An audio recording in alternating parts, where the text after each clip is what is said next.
स्वागत है आप सभी का टारगेट विथ लोकेश में। यूपी बोर्ड क्लास 12 के प्यारे विद्यार्थियों, साहित्यिक हिंदी का पेपर है जो 18 फरवरी 2026 के लिए महत्वपूर्ण है। मेरे प्यारे बच्चों, पूरा पेपर एकदम अच्छे से आंसर के साथ हल करके आपको बताने वाले हैं, तो आप लोग वीडियो को पूरा अंत तक देखिएगा।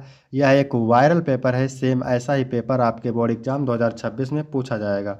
समय 3 घंटे 15 मिनट का होता है मेरे प्यारे बच्चों, और पूर्णांक होता है 100 का। यहाँ पर निर्देश देख लेते हैं। निर्देश में क्या है? प्रारंभ के 15 मिनट परीक्षार्थियों को पेपर पढ़ने के लिए निर्धारित है। इस प्रश्न पत्र में 2 खंड हैं और दोनों खंडों के सभी प्रश्नों के उत्तर देना अनिवार्य है। तो सभी लोग वीडियो को लाइक करेंगे, चैनल पर नए होंगे चैनल को सब्सक्राइब करेंगे, शेयर करेंगे। चलिए वीडियो को शुरू करते हैं। खंड का, इसमें प्रश्न नंबर 1 का है, शिक्षा का उद्देश्य निबंध के लेखक है। कमेंट करेंगे भारतेंद्र हरिश्चंद्र, महावीर प्रसाद द्विवेदी, मोहन राकेश, संपूर्णानंद। तो शिक्षा का उद्देश्य निबंध के लेखक हैं संपूर्णानंद। चौथा ऑप्शन राइट हो जाएगा। अगला प्रश्न है, लल्लू लाल की रचना है। सुख सागर है, 11 वर्ष का समय है, प्रेम सागर है, रानी केतकी की कहानी है। तो लल्लू लाल की रचना है सुख सागर। क्या है? प्रेम सागर। लल्लू लाल की रचना है प्रेम सागर। रानी केतकी की कहानी इंसाल्लाह खां की है। और 11 वर्ष का समय कहानी है रामचंद्र शुक्ल की। सुख सागर मेरे प्यारे बच्चों, सुख सागर है मुंशी सदा सुखलाल की। पर्दा कहानी के लेखक हैं प्रेमचंद, यशपाल, अमरकांत, जयशंकर प्रसाद।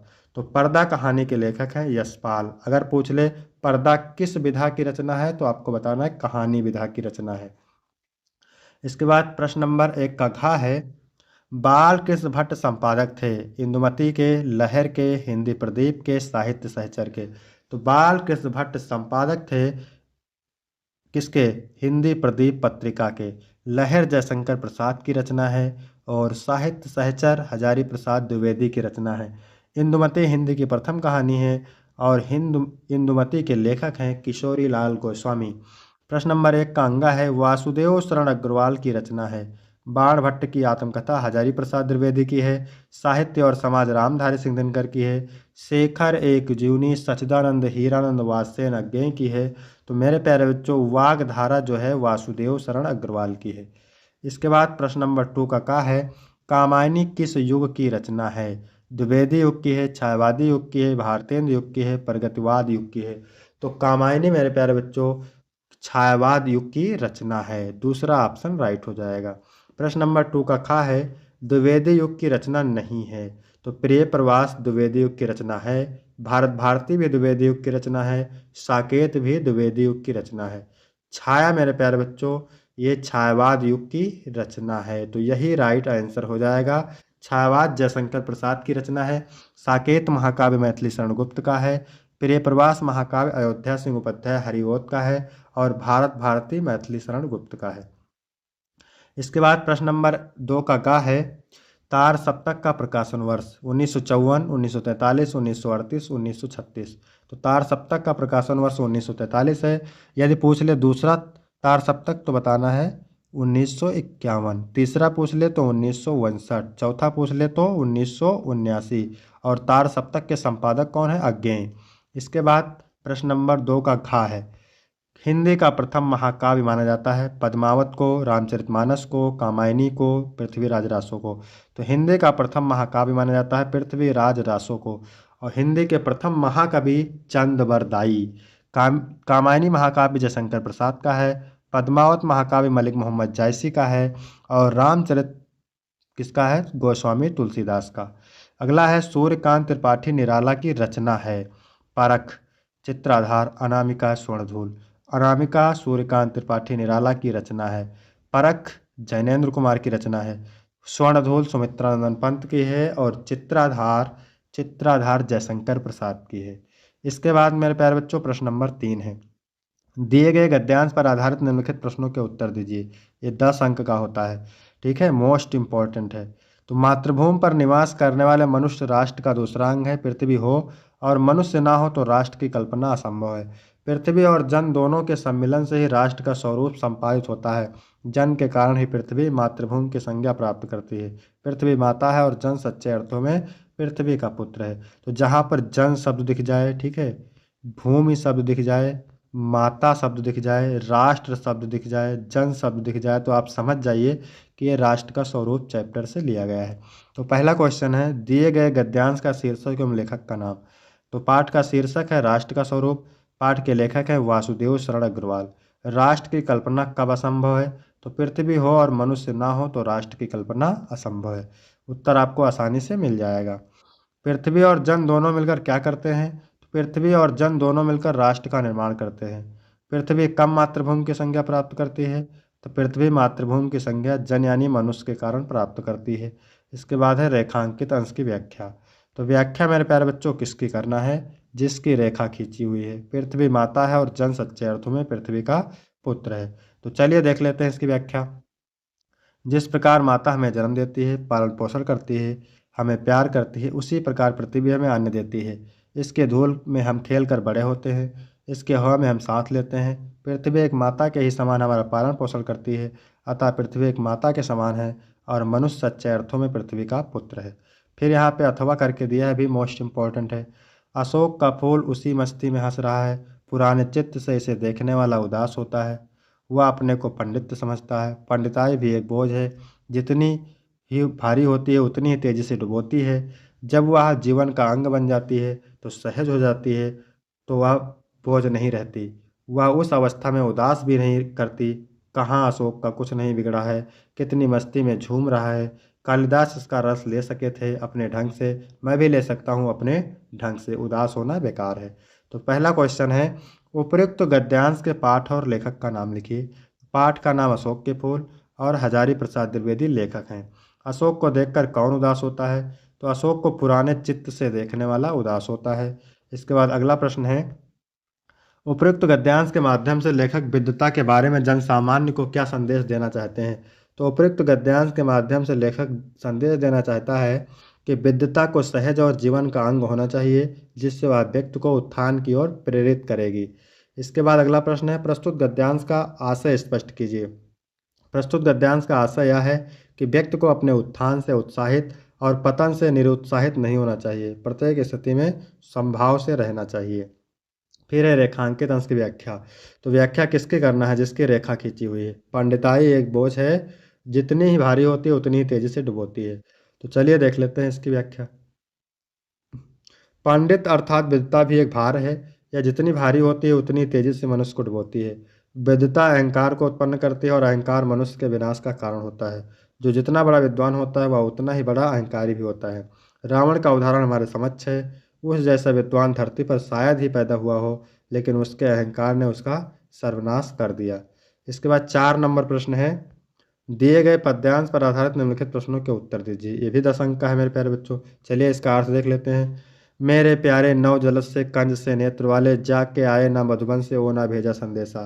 राध नवीन बादल के समान और कमल के समान नेत्र वाले मेरे प्यारे श्री कृष्ण मथुरा जाने के बाद न मथुरा से वापस आए और ना ही मेरे लिए कोई संदेश भेजा। मैं रो रो के प्रिय विरह से बावली हो रही हूँ, जाके मेरी सब दुख कथा से हमको तू सुना दे। राधा पवन से कहती है कि हे पवन, मैं अपने प्रियतम श्री कृष्ण के वियोग में रो रो करके पागल हो गई हूँ, तुम जा करके मेरी सारी दुख भरी कहानी को श्री कृष्ण को सुना देना।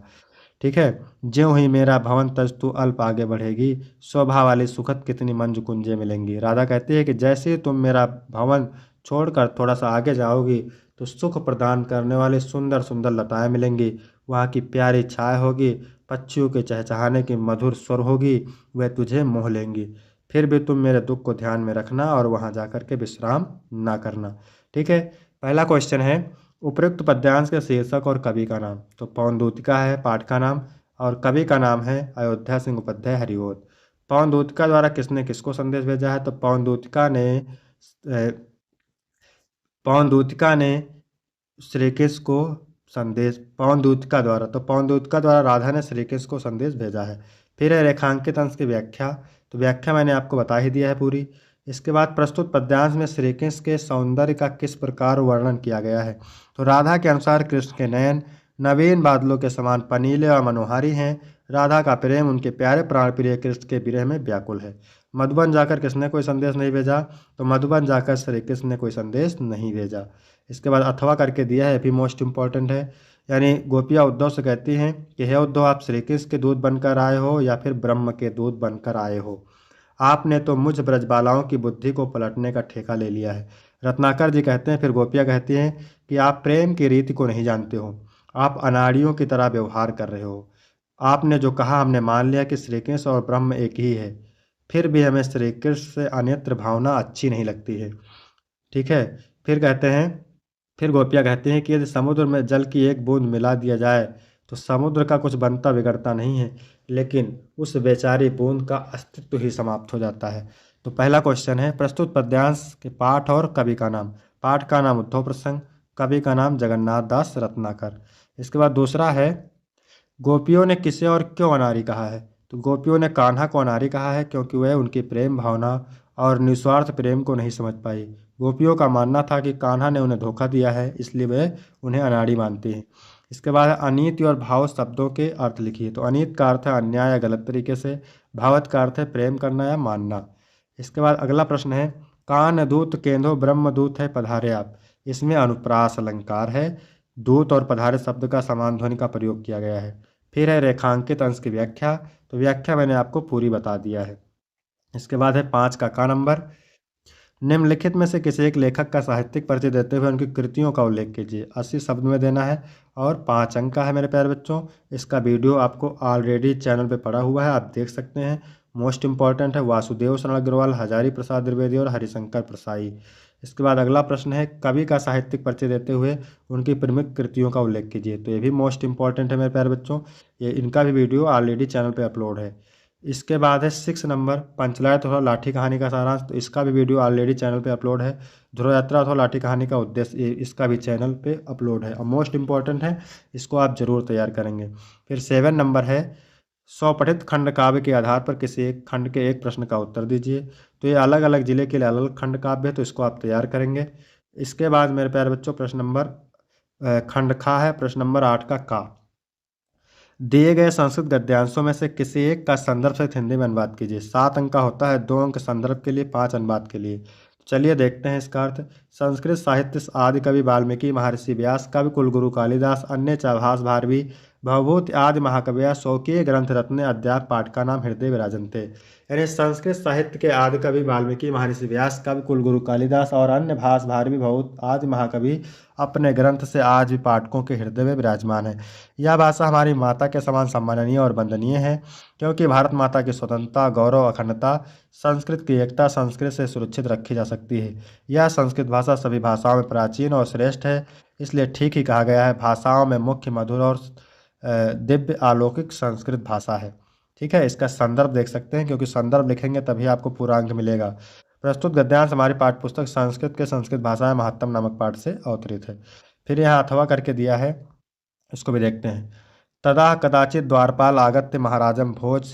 तब किसी द्वारपाल ने आकर के महाराज भोज से कहा, राजन, लंगोटी मात्र पहने हुए एक विद्वान द्वार पर खड़ा है। राजा ने कहा, उसे अंदर लाओ। तब अंदर आकर के उस कवि ने महाराज भोज की ओर देख करके, आज मेरी दरिद्रता का नाश हो जाएगा ऐसा मान करके संतुष्ट होकर के खुशी के आंसू बहाए। राजा ने उसकी ओर देख करके कहा, कवि तुम क्यों रोते हो। तब कवि ने कहा, राजन मेरे घर की दशा को सुनिए। संदर्भ लिखेंगे, प्रस्तुत गद्यांश हमारी पाठ्यपुस्तक संस्कृत के भोजस्योदारम नामक पाठ से अवतरित है। इसके बाद खा नंबर है, दिए गए श्लोकों में से किसी एक का संदर्भ सहित हिंदी में अनुवाद कीजिए। भी 5 अंक का होता है, मेरे 7 अंक का होता है। तो भाषास मुख्या मधुरा दिव्या गिवाण भारती, यानी भाषाओं में मुख्य मधुर अलौकिक संस्कृत भाषा है। तस्य ही मधुरम काव्य, उससे अधिक मधुर उसका काव्य है। तस्मादप सुभाषितम, और उससे अधिक मधुर उसके सुंदर वचन है। संदर्भ लिखेंगे, प्रस्तुत श्लोक हमारी पाठ्यपुस्तक संस्कृत के सुभाषित रत्नार नामक पाठ से अवतरित है। फिर यहाँ पे अथवा करके दिया है, भी मोस्ट इंपॉर्टेंट है। मत्ता गजेंद्रा, हाथी मस्त हो रहे हैं। मुझता गवेंद्रा, सांड प्रसन्न हो रहे हैं। वनेश विक्रांतरा मृगेंद्रा, वनों में शेर अधिक पराक्रमी हो रहे हैं। रम्या नगेंद्रा, पर्वत सुंदर है। निर्भता नरेंद्रा, राजागण शांत हैं। परिकीर्तो वारिद्रो सुरेंद्रा, और इंद्र मेघों से खेल रहे हैं।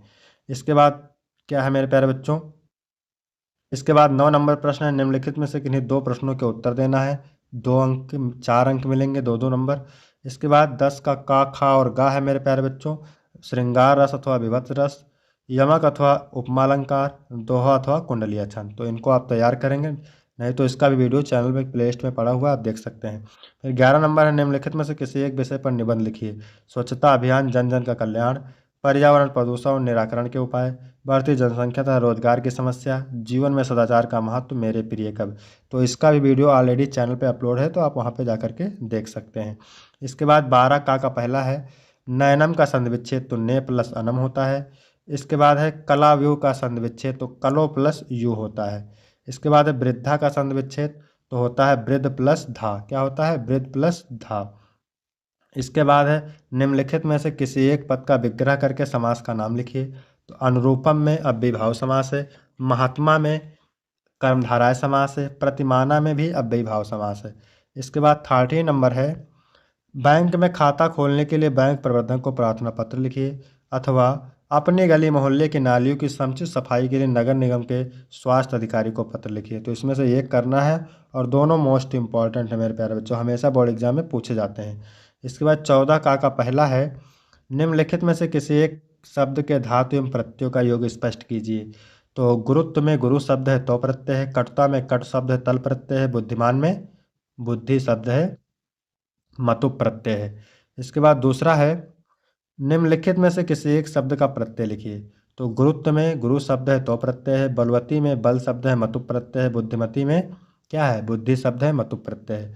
इसके बाद खा है रेखांकित पदों में से किसी एक पद में प्रयुक्त विभक्ति तथा संबंधित नियम का उल्लेख कीजिए। आकाशा छात्रे समम स्नाति, इसमें तृतीया है, श्री गणेशाय नमः चतुर्थी है।